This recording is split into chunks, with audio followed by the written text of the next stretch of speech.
Welcome back. I am so excited to be here, so excited for season 3.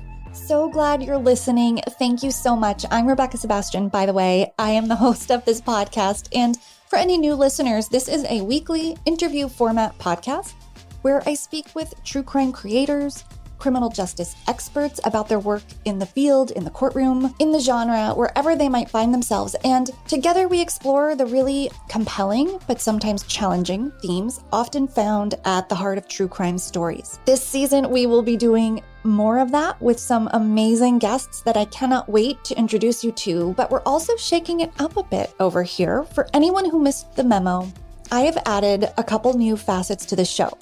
So I will be doing at least one current court case focused episode, which I like to call Trialogue, here on the main feed. Now, previously this was for patrons only, but I am bringing that over because people have really responded well to those. And in addition to that, I will also be featuring a once monthly true crime trivia mystery episode. So before I hosted this podcast, I actually hosted a live true crime trivia show called Yellow Tape. I still do, actually.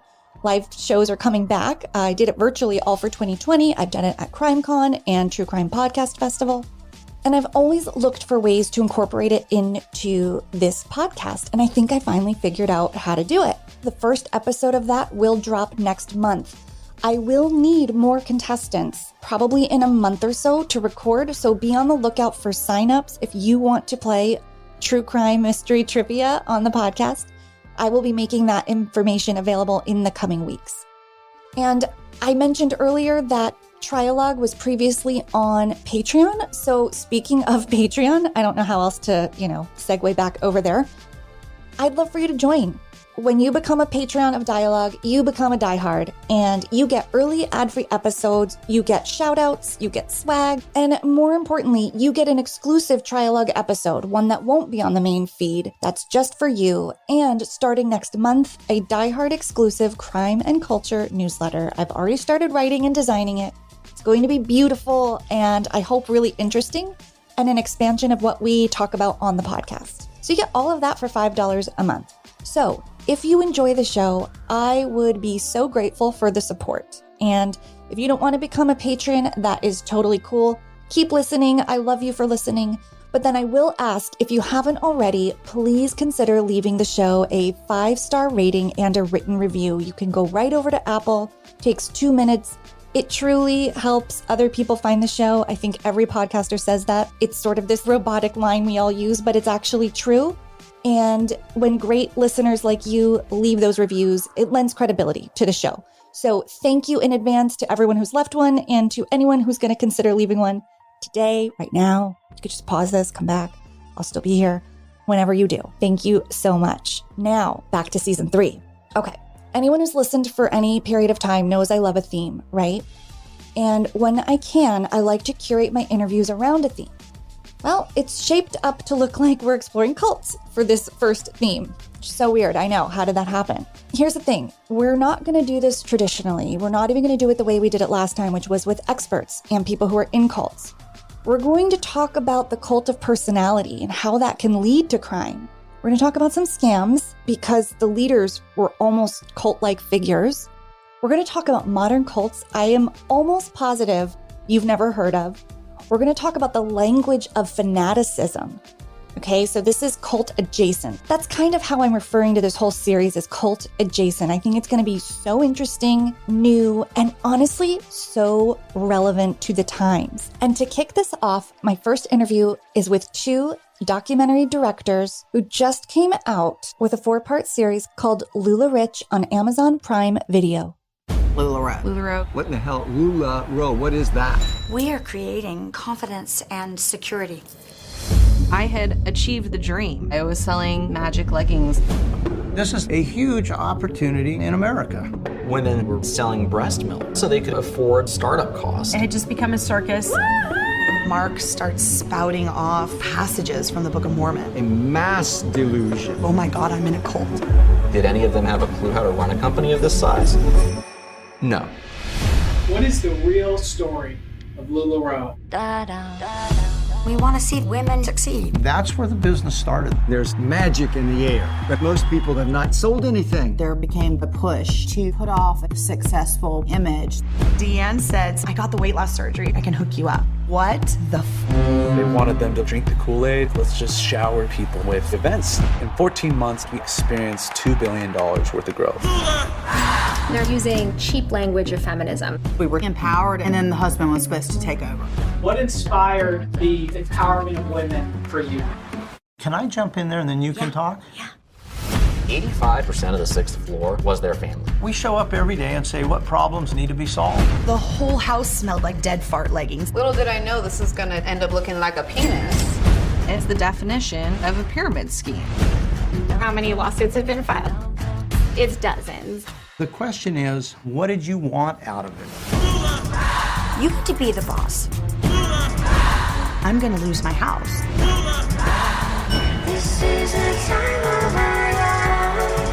It seemed too good to be true. And it was.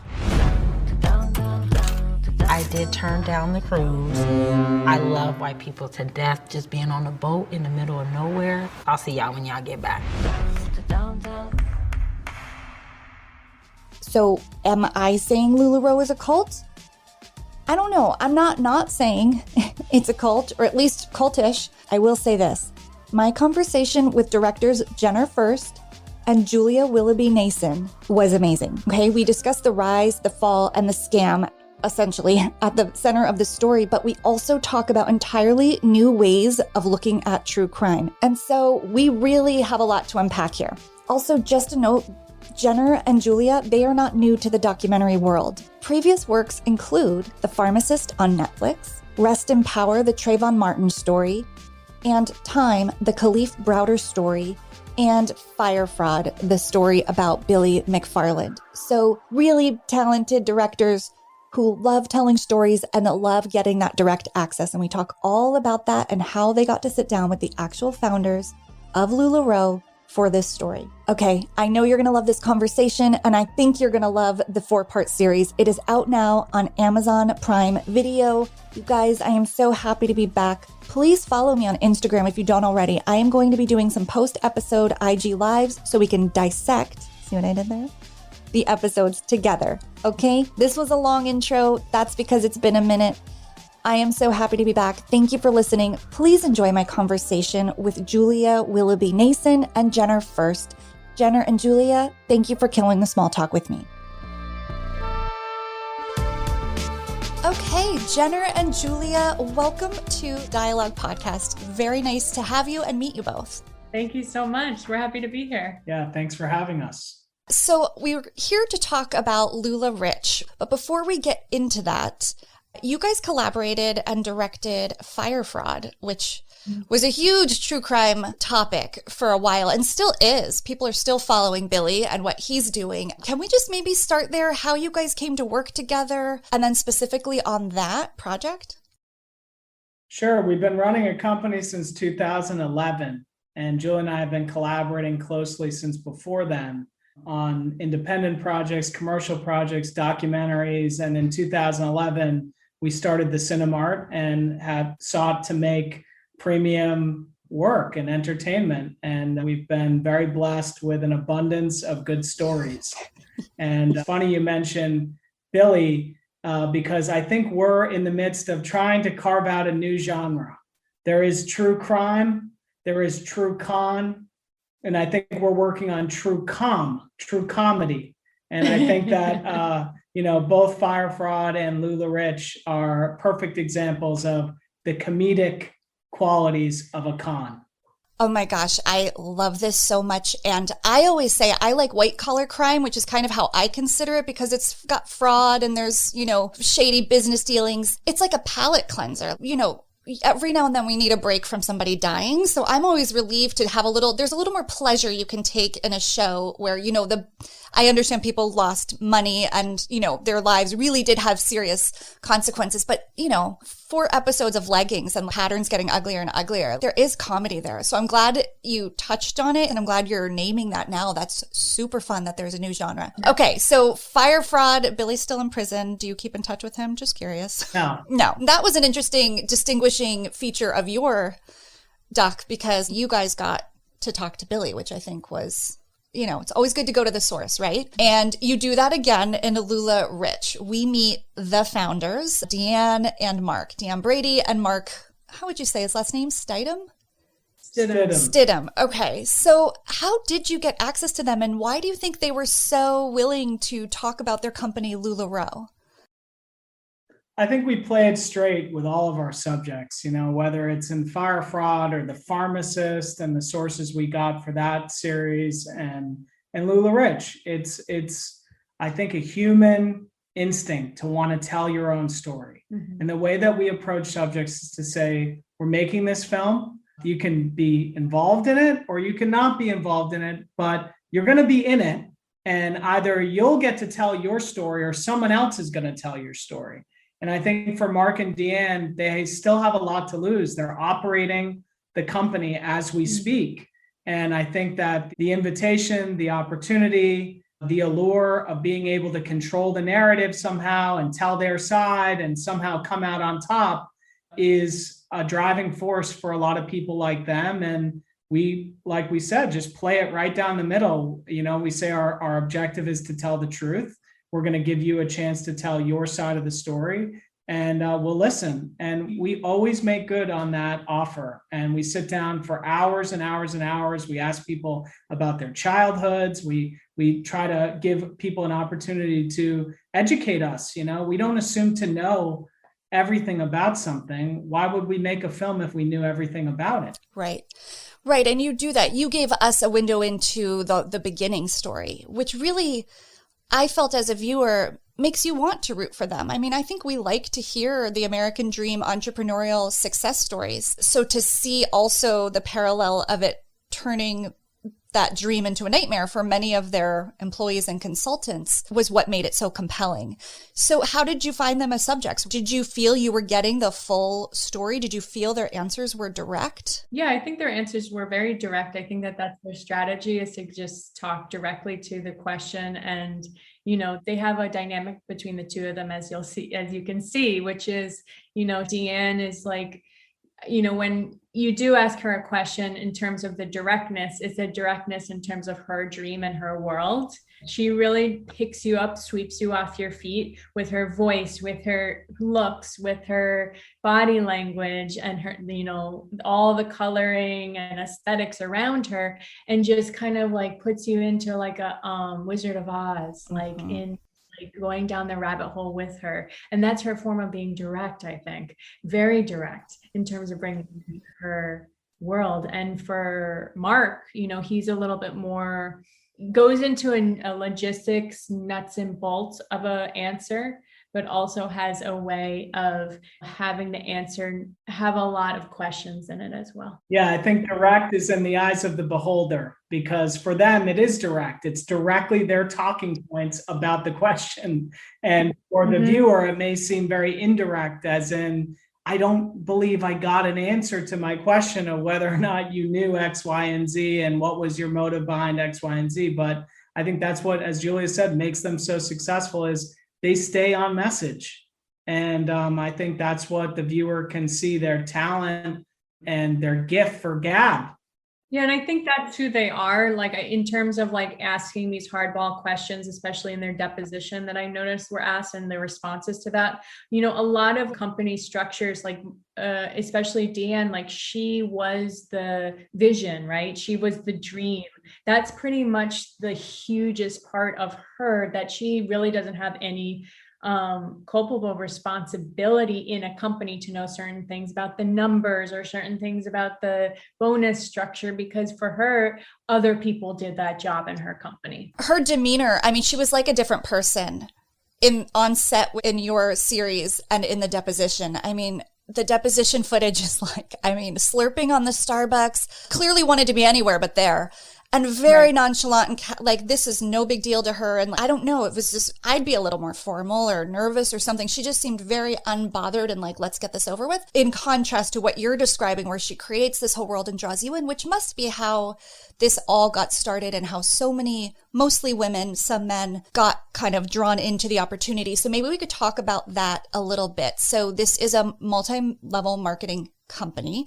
We'll kind of get into, was it a scam or not? But do you want to lay a little bit of foundation for anybody who hasn't heard of the LulaRow brand? Yeah, LulaRow is an active multi-level marketing company, otherwise referred to as direct selling, network marketing, in which retailers, independent retailers, buy goods wholesale from LulaRow. They are women's apparel, leggings, dresses, shirts, and it's their responsibility to sell this inventory. And they are incentivized when they sell inventory, but also incentivized when they recruit more people to buy wholesale from LulaRow. Right. And so many multi-level marketing companies have a very fine line and that they have to walk to be legal, in which you really have to make the majority of your money from selling inventory. But the reality is that many people are making the majority of their money from recruiting people. So then it becomes less of an actual legitimate business and more of the sale of an opportunity,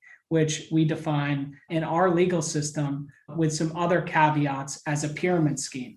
And the question throughout the whole series is whether or not LulaRow or some of these other multi-level marketing companies that people are involved with are in fact pyramid schemes. And we think we leave that question with the viewer. It's for the viewer to determine that, and it's not for us, but several people have said it is, and the founders and a couple others say it isn't, and it's for you to decide. Oh man, there's so much there. And I have a note here that says there's one consultant, and I also love that you interviewed people who were actively involved, some of whom still are, and some have jumped ship. She said she had a bonus check at one point of $307,000. That alone is staggering. But her personal sales that same year measured were $18,000. So that would be one example, right, of math just kind of not quite making sense. But when someone hears it and hears that's possible, why wouldn't they want to say, I'm signing up with you, I'm going to join your team? And this MLM structure, I think, is something most of my audience will be familiar with. I think we've all know a cousin, sister, neighbor, aunt, or maybe ourselves have been drawn into one of these opportunities. They're ubiquitous. I mean, they are everywhere. But I even went to a LulaRow show in New York City. The only thing I could tolerate buying was this black and blue striped shirt, and it was cotton. Because you go and you feel like you have to buy something, right? But even in New York City, that was happening. And I would say it's less frequent here to have these little home party type things. So why do you, at large, LulaRow aside, think it's so appealing to people to be part of these business opportunities, to use their language? Yeah, I mean, I think people are looking for connections and are very lonely. And especially new mothers and fathers that are raising their kids alone at home, essentially. Yeah. And I think that especially outside of urban environments where it's easier to rub shoulders with people just by riding public transportation. In car culture, it's more isolating to be face to face with people. And I think through social media and through selling and the camaraderie around wanting to feel and look pretty and have fun as a woman, and, husbands were wearing the leggings too. But I think that's why, people got so involved in this, because it was a chance to connect, to have a community. And I think that's a huge part of the story is what's lacking in our society for people to fall prey to this sort of salesmanship that has a lot of downfalls very quickly if it's not looked at carefully. And I think the facts are this: there are not as many opportunities for this generation, Gen Z, millennials, as there was for the generations before. And I think that everyone is trying to figure out how to survive, let alone thrive. And here comes a company peddling a very familiar, very ancient promise that you can have everything you ever wanted, and it won't be that much work. In fact, it's full-time pay for part-time work. And I think that people's hopes, their desperation, the real life struggles that they're facing, the pressures in their families, everybody is looking for a way out. And the dream is a lot more seductive than the reality. And I think that people get preyed on by not just LulaRow, by a million different things. In fact, social media is, in a sense, just a mirror of this multi-level marketing ideology that you can get what you don't have, you can get it fast, you can look like someone who you aren't. And if you don't look that way, there's something wrong with you, and you better figure out a way to look that way as soon as you can, or else you're missing out. And I think that multi-level marketing has that same pitch, and it's less about the product, it's less about the numbers and the actuality of it, and it's all about the dream. And people are suffering and they need dreams. And I think that's what makes these companies so impactful and successful in today's economy, is that there isn't real opportunity for everyone. Oh man, you both just touched on something so important that I thought would take a lot longer to get to. So this is awesome. I really think this highlights a problem with probably everybody in our workforce, but specifically women. I mean, they have a big choice to make when you get pregnant. And if you decide to do that and have a baby, our country makes it really difficult to work and parent for mothers and fathers. But of course, women do tend to have more of that domestic responsibility. So these MLMs really feel almost predatory in how they go after and target, I hate to use these strong words, but market towards women and young families who, they want to be around and be present for their child, but they want to contribute to their household income to kind of maintain this idea that we are supposed to do it all and we want to do it all, and there's financial pressures. And it speaks right to that part of us that most of us have, which is that being part of something. Julia, this was your point, that sense of connection and community and belonging. It proposes to fill all of that, this opportunity. It also brings to mind cults. Do you not see this like paralleling slightly with why people might join a cult? Definitely. I mean, our characters describe themselves feeling like they were in a cult, being part of this company themselves. And that's, so it definitely ties in, in terms of the cult of personality, the cult of social media, FOMO and all these, crazy clones of everybody looking at the same face with plastic surgery and the same body. So of course, if you are actually giving birth to a human being, all that stuff goes by the wayside. You're on a whole different plane of reality then. And so society, like you said, it's not built to support that at all. And so the connection that women especially need with other women and our society to encourage that is huge. Being with a child alone for one day at a time is a form of torture. And it's not that women tend to take the responsibility than fathers. Listen, there are a lot of single fathers. There are a lot of fathers and fathers. There's a lot of different family dynamic structures. This is not across the board what I'm mentioning, but like you said, a majority are women that not only take the responsibility, they're forced to take the responsibility and they're assumed that they want to. And the society is not built in a way where a woman has an actual choice to have it all. And men do. And it's not torture, and it's not torture because of the experience. It's torture because of how we treat it in society. And I think that, why multi-level marketing is so successful in the LDS community is because it taps into the idea that the woman should be at home raising the children. So therefore, the job should not be a job. It should be a hobby that she can complete from home. And that was the whole idea behind multi-level marketing, and why LulaRow is such a sticky story is because it had that foundational background, and then it had this pitch that it was empowering women, and it was actually the opposite. And I think that that is what makes it such a sticky story, is that it wasn't empowering women. It was using cheap terms like girl boss and things like that to basically masquerade a patriarchal system in which the woman's responsibility is to her children, and she can work from home, and ultimately she can have a great business, but her husband has to be involved because that's what panned out with LulaRow. And this is all just plain patriarchal systemic stuff. It's not women's empowerment. Yeah, and women potentially will become empowered when men stop treating parenthood as a hobby. Oh, and call it babysitting. Yeah. Oh, I can't get my work done. The child screaming in the background. I'm watching my son. Yeah, I know. I'm watching my son. It's a for a couple hours, for 20 minutes. Oh man, I'm a baby myself. Why am I taking care of that baby? Where's my nanny? Yeah. Exactly. And ironically, we heard from more than one consultant who the work to achieve these, 6-figure bonuses, their work was 24/7. And I think with the advent of social media combined with these MLMs, it's like there is no stopping the buzz and the activity.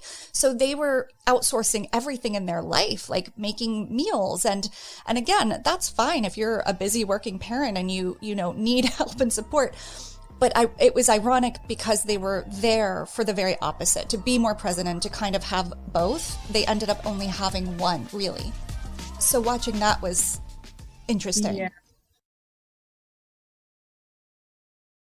That's an example of that. People in general, fathers or mothers, can't have it all. And you know what? That's okay. Like the society, I feel like, shames a parent, or a family for wanting to take time with their kid to raise them, and that's a boring, situation, or you don't have accolades, or, you're not getting on the public stage because you're at home with an, intimately like raising a human being. I think that's a great choice, but there's a fork in the road where the choice has to be made. It can't be it's not both. And I think people should be honored for either one that they want to make. And also, anyone who's ever started their own business knows that it's 24 hours, 365 days a year. Julie and I run a production company. It's 24 hours, 365 days a year. We don't go out trying to sell young filmmakers that they should go and start a company, and here's a starter kit to pay us for how to do it. And you know what? It's going to be full-time work and awards on part-time pay. No, that's impossible. And the people who gave everything to it know the grind. Why is Jill Dremer successful? It's not because LulaRow is unique. It's because Jill Dremer's unique. She's a hard worker and she knows the deal. She knows the dance with multi-level marketing. The issue is that people are sold something that isn't exactly accurate and they don't know the deal, and they get pot committed and they put their whole life in it and all eggs in one basket, and then they fall and they crash hard and they lost a lot. And I think that multi-level marketing can be great, except if you have something that in order for you to win, a bunch of people need to lose, that's something we need to take a second look at. Yes. And the expert that you have on your series, Fitzpatrick, yes. So he talks about how this math ultimately just cannot work. Can you give a little more insight into the economics of how that doesn't work? Is that possible? But essentially, it's pretty simple, that in order for the opportunity to stay viable and for there to be enough of a downline in what's called the endless chain, that there's always going to be someone to want to not only buy the product, but enroll underneath you, that you quickly run out of people on the planet. So therefore, it's not viable, because in order for it to be sustained, you need more people than there are living human beings on the planet Earth. And so therefore, the opportunity is not as described. Someone starts a business with a concept, an idea that is at the point of a pyramid. And then people say, wow, I want to be in that. I want to be your friend. I'll sell for you. It's such an awesome idea. But then the popularity of a concept grows and people start to make money. And then it becomes more popular because greed comes into it and money, and it just gets bigger. The machine gets bigger than itself. There's not enough market space or shares for people to reap benefits from the original concept. But the irony is that the dream that Deanne was selling 10 years ago, and the women who bought into that dream made millions, and they did have everything they ever wanted, quote unquote, come true. It's just not sustainable or scalable in the thousands even of members, let alone 70,000 retailers in America I mean, there was like 50 people in Myrtle Beach. It like didn't make any sense. Who's going to buy all this LulaRow? Like big chain stores don't even open up with that kind of concentration. So, I think that it's just economically not solvent.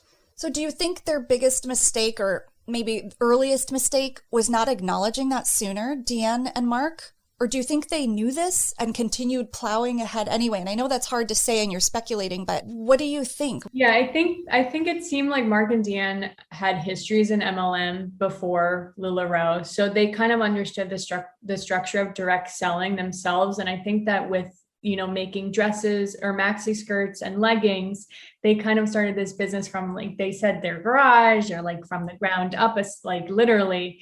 And I think what happened, just from a super layman point of view of me really not knowing, except having done an interview and studying this in detail from afar as a director, it just seemed like they had this dream. It got bigger. It got so successful. It got bigger than them, and that it just became way out of their hands, and they couldn't get ahead of how big it was. They weren't set up for the structure. After a while, they did hire someone to structure their company around the time that they had catastrophic growth, as Mark puts it, to make sure that legally they became an MLM. I think that, so they were constantly, it seemed like, catching up to the disasters and cleaning up after them quickly, as quick as they can, but they couldn't get ahead of it. That's kind of like, it seemed like there was a little plausible deniability along the way with having the privilege to have the deniability, right? But at the same time, I think it just got bigger than they even ever expected. So matching those two things together, it's a recipe for a lot of things going awry. Totally. But they wanted the billions. If you listen to their childhood stories of money and wealth and power, they wanted the billions. And I think that that's why this is a morality tale at every single stage of the game. If you're someone on the bottom, the middle, if you're Mark and Deanne, it's how far will you go? How willing are you to compromise your own morality and ethics in pursuit of riches and wealth? And I think that that is the big central question, because it's hard to believe that they've known about and been part of multi-level marketing for decades, and that they were in a midline where they had a downline and an upline, and that they didn't see the potential to be the founders and to be the pinpoint of a pyramid when looking at Deanne's dressmaking business and when looking at the opportunity to scale it into a corporation. I think it was clear, and I think that Mark is very, very savvy at defining the company as anything but multi-level marketing. Yeah. He calls it wholesale. We're a wholesale company. Multi-level management. All these different terms, because if it was a multi-level marketing company, well, then you did something wrong. And I think that what Washington exposes in their case is that they did do something wrong from these years to these years. And then they committed to a certain set of protocols called the Amway rules, which is an amazing thing. And for other fans of podcasts, you can listen to The Dream. Yeah. There's a lot of different podcasts on multi-level marketing, and that will explain to you the way that Amway basically normalized multi-level marketing and made it legal by assuming these rules. And so for several years, LulaRow did not honor those rules. And then they started honoring those rules. And the question is, what are they willing to pay, or what are the damages to the many, many people who experience catastrophic growth without those rules in place? And I think that's, a question that is in the viewer's hands at this point. Right. And it seems that started to be examined around 2017, this discrepancy in the way they were structuring bonus. I think a lot of it was around the commissions. They had to change that ratio to what people were actually selling, and that they weren't allowed to replenish their inventory until 80% had sold. These sort of guidelines and standards that have rightly been put into place to avoid these kinds of things. Now, you mentioned it's a tale of morality, and I think that alone could be a reason to examine this story and to have a docuseries about it. But there is, and you've referenced it, the Washington state, it's a case. They've come under fire legally. So there's personal lawsuits, and then the state of Washington Attorney General sued them. Can you talk about the differences between those lawsuits? I mean, obviously the severity seems to go up when the state gets involved. And did the personal lawsuits come first, I assume? It was a tidal wave of legality. I mean, there was a lot of civil suits, but there was only one suit from a state in which, and to be clear, this was not a criminal suit from a state. It was a civil suit from the state of Washington. But I think that what Washington was prosecuting was the fact that this was an illegal MLM, otherwise known as a pyramid scheme, and that their practices were predatory, and that those practices had affected constituents in Washington state in a detrimental way. And I think what's powerful about the takeaway is twofold. One is that they exposed a lot in that case, and that there's a lot that can be found in those documents and the way in which they were prosecuting. And then we look at our justice system and we look at the fact that the case was settled for north of $4 million in damages, which is not a lot. Seems like a steal for them, yeah. It's a steal, but the big steal is that it's settled, which means that LulaRow has no obligation to admit fault or wrongdoing. But if other states, Washington was not the only state that had people who got hurt from LulaRow. I mean, North Carolina, New Jersey, Texas, Florida, California, Oregon, a lot of states, Utah, Arizona, like a lot of states could step up and say, you know what? I think we should do what Washington did because our constituents got hurt too. And if each one of them got a settlement of 4 million or even 2 or 5 or whatever it is, that would start to add up to real damages for people who were in the downline, who had a dream that was frankly impossible to achieve. And do you know, and forgive me if I missed this, what would be necessary for there to be criminal charges? Like, where's that line between criminal fraudulence and just illegal MLM practices in this kind of situation? I mean, that's a better question for this department, but frankly, fraud, perjury, the type of criminal deceit that was predatory, and, the fabrication of documents, the fabrication of financial statements, things like that, or wire fraud, where you're, requesting money for services or things that don't exist. These are all criminal. And in the case of Billy McFarland and FYRE fraud, that was a criminal case. Yeah. And it's yet to be seen whether or not there is a smoking gun in a criminal case against Mark and Deanne or other figures at the LulaRow organization. But I think that what's powerful about podcasts, about documentaries, is that in a sense, we're all part of this new Supreme Court of information, and that the courts as we know them are highly politicized. Jurisdictions, prosecutors, the whole process of justice itself is really subjective at this point in our country. And I think documentaries, podcasts, investigative journalists who are writing really substantial work uncovering a multitude of malfeasance on the planet, that this is where we find justice today, because essentially we live in a post-truth society where justice is elusive. And it's up to documentary filmmakers and podcasters and journalists to seek justice through truth. That's somehow where we find ourselves, while also trying to have, an enjoyable experience for someone at home who, can laugh a little, and in a sense, we don't laugh at people. We're all laughing at ourselves, really. That's what's happening. It's that the camera turns back on all of us at the end of every one of our series, and we have to take a second look. I really appreciate that, because I think a lot about true crime as entertainment, because it's such a fine line that can veer into the salacious and disrespectful so quickly.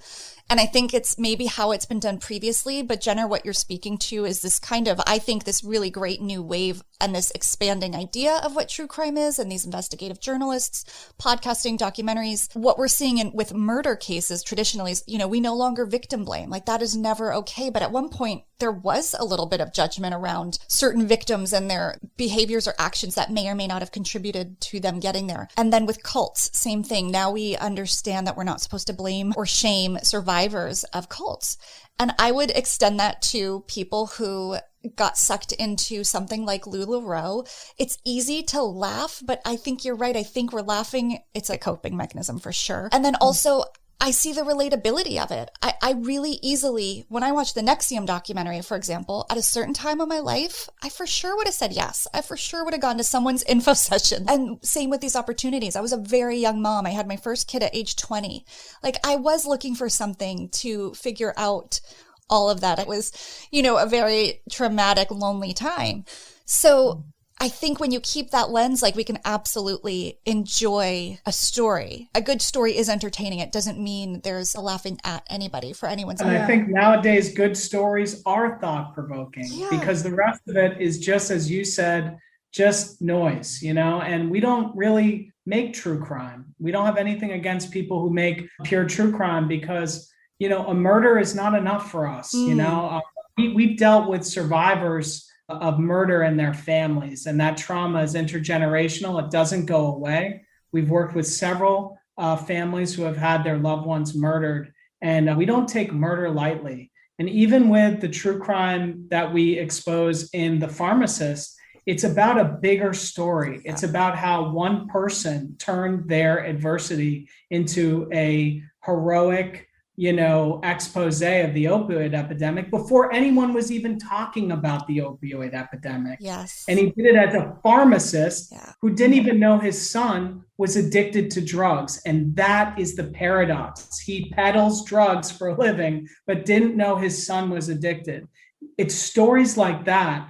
And stories like LuluRich, that have that laughing point to them, that have that fun, that wackiness, the color, the patterns, the laughability of the events and the wild frivolity of the whole thing.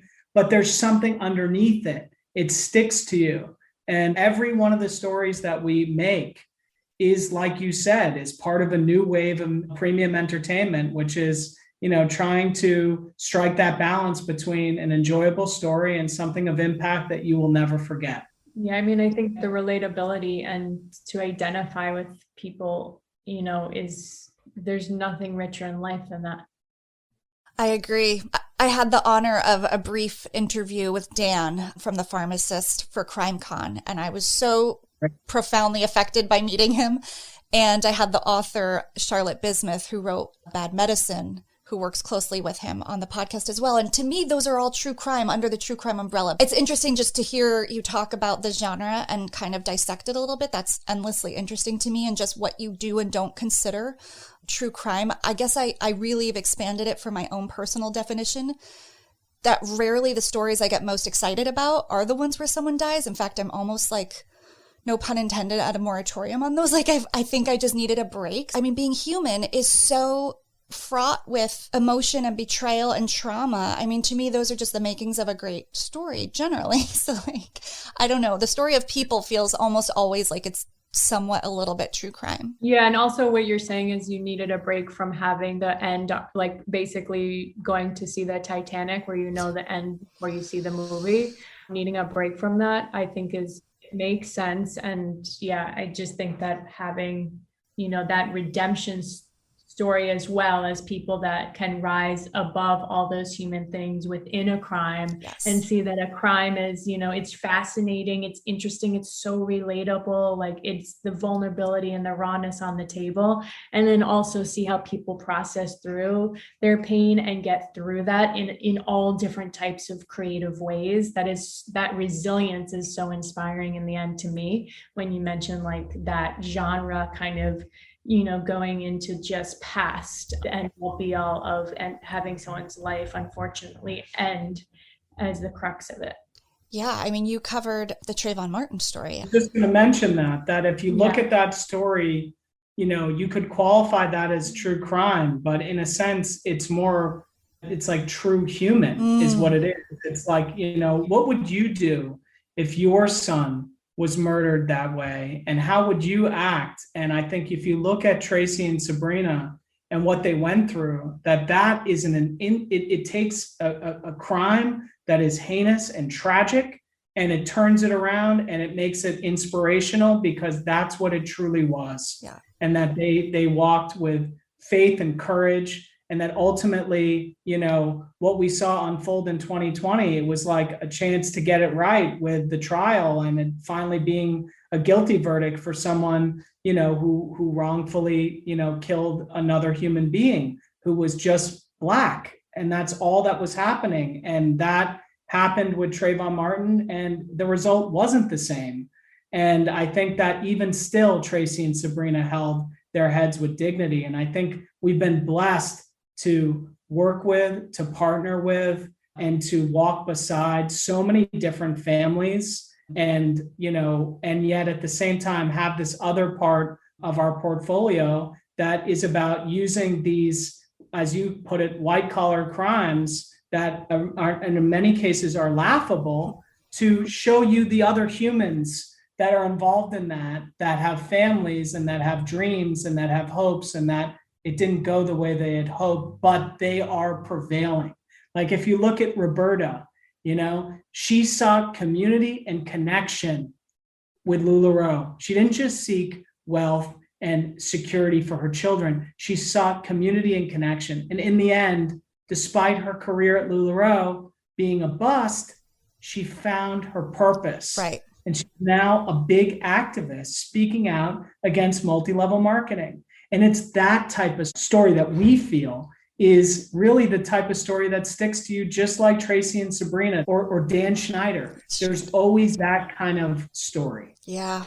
Yeah. And if true crime, I always like to think if it can be the vehicle to get you closer to understanding that all the stories we all just mentioned could fit under that umbrella. I mean, my interest in true crime has alerted me to wrongful convictions. You can't read so many cases without realizing that, police get it wrong sometimes, and then going deeper and learning about wrongful convictions, then finding out there's actually things you can do to affect change in legislation. So true human, I love that. I sometimes think we could rebrand true crime as true justice. I think that's what a lot of us are after, is like changing that narrative. So I love that this LulaRich conversation led to this really interesting dissection of the genre. Everybody go watch it. I'm going to have links, all the good stuff. It's a truly enjoyable watch. You're engaged from the beginning to the end.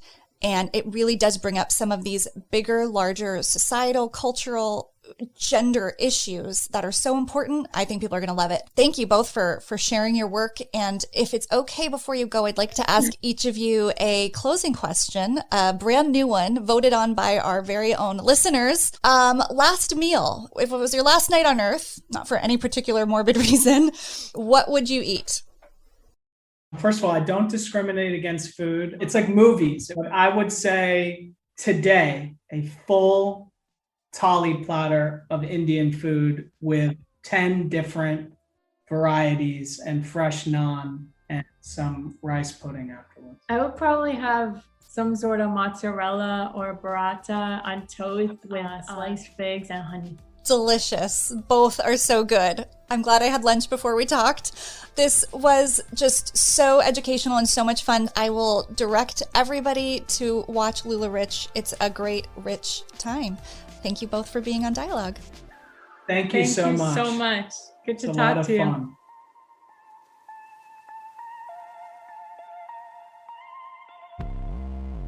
Dialogue is a Yellow Tape Media production, audio engineered by Jason Usry and produced, hosted, and edited by me, Rebecca Sebastian. If you love the podcast, please consider becoming a diehard by signing up at patreon.com/dialogue. Other ways to support the show, follow along on social media. We are at Dialogue Pod across platforms, and you can now watch most episodes on YouTube by subscribing to my channel, Rebecca Sebastian. For more information or to drop me a note, visit rebeccasebastian.com.